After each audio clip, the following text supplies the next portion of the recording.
Meghan Markle and Prince Harry have been warned that Netflix will consider pulling the plug on their deal if the two parties cannot reach an agreement on content. Barry Chase, a U.S. television and film lawyer, claimed that Netflix is looking for content that will cause a stir.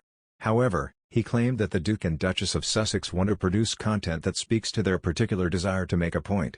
Speaking to Express.co.uk, he alleged that the streaming giant will at some point pull the plug if Harry and Meghan are unable to produce anything that they regard as acceptably likely to cause a stir all on its own with the public. The Duke and Duchess of Sussex announced their deal with Netflix in September 2020, but they are yet to produce any content for the platform. While Mr. Chase said that the lack of content may not be a sign of any distress between the partners, however, he noted that there are always stresses and strains. He said, "I don't think the lack of product so far is indicative of any distress. But there are always stresses and strains here. Harry and Meghan want to do something that speaks to their particular desire to make a point, and Netflix may not feel that that's something that's going to sell very well. Because they are interested ultimately in the financial benefit they can get out of this association. But not short-term, because they are a deep pocket." The exact details of the deal have not been disclosed, but several reports have suggested it could be worth in excess of $100 million, £72 million. Their deal with Netflix came in the wake of their decision to step back from their roles as senior members of the royal family in March 2020. Prince Harry and tattletale Meghan Markle will regret sitting down with Oprah.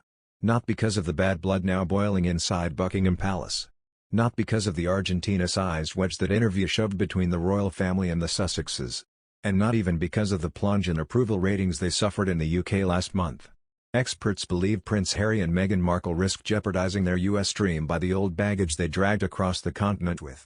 This claim has been made by royal commentator Daniela Elsa, who penned a news.com.au article that read, "What defines them today is not their hard graft but the tumult and drama they have unleashed on the royal house and his family.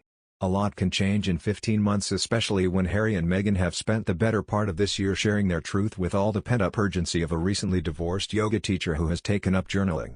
Yes, they might have demonstrated again and again their eagerness to throw themselves into charitable work, but what defines them today is not their hard graft but the tumult and drama they have unleashed on the royal house and his family."